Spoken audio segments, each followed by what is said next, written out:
Before that ultimate success seizes the day, there are many beautiful moments in darkness to be had. Embrace every single one of them in style and passion.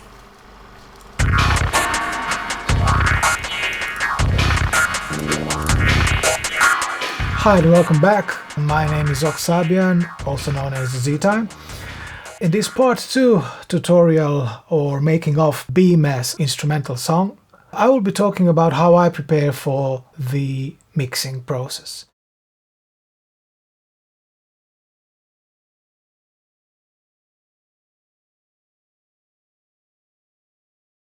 So when the arrangement is done, I make sure that all my MIDI tracks are exported to audio.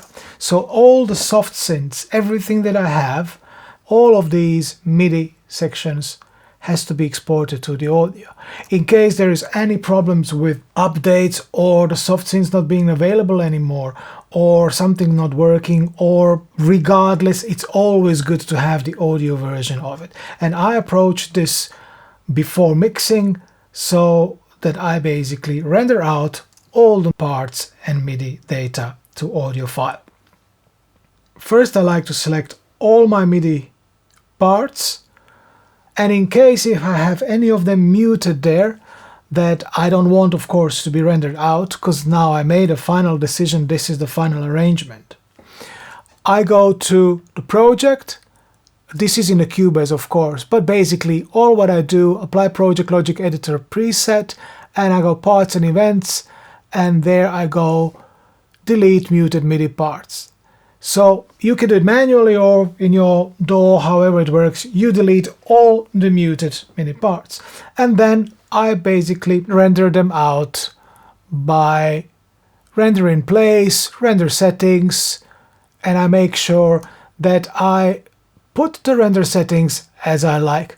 I like to have some tail size, as I want to have a little bit of after the beat rendering, just in case, and in this case I export them as a separate events, and I make sure that the names stay whatever the tracks names are. It's very easy later on. And I also like to mute the source events afterwards, and then I press render. So after the rendering is done, I basically end up in this kind of scenario with original MIDI files that are muted, and just below them there is an audio file for all the parts. And as you can see, the naming goes like the track naming is. Apart from my hardware synth, Waldorf Blofeld, which bass I will record manually later on. So let's explain basically what I love about this is that every single MIDI track, it's still available, it's muted, and it's nicely actually organized, and it keeps it kind of cool exactly there in a place, an audio file just beneath it. It's perfect because in Cubase these are MIDI instruments or instrument track, and this is a MIDI track. So when I select the MIDI tracks, all of them, they are still active. You see, they are still colored, they are active. I can disable those tracks, and bang, all the MIDI tracks are now disabled. All resources are restored. So all the instruments, all the data, everything is basically now disabled. And as you can see, they are super nicely still available if I need to come back during the mixing stage and correct something with a MIDI and perhaps export again. It happens. There can be all sorts of different little things. You can change a little arrangement in a mixing. You can, need a little bit more sustain or something that you can't easily figure out with, cutting the audio. So I can always come back to my MIDI tracks. They're always basically available for me there. So before I start mixing, I just hide all of these now that are selected. I just simply hide them. They're hidden away. All what I have now, it's a nice audio tracks from those parts. And then of course those that I used before, the drums and things what I need that are already audio stuff. So as soon as I want anything to change, look, they are all available right away there in my visibility inspector. So if, let's say, I have a problem with the viola pits and I need to redo the audio for the viola pits, what I do is just go there to visibility, I click it, select, and now it shows.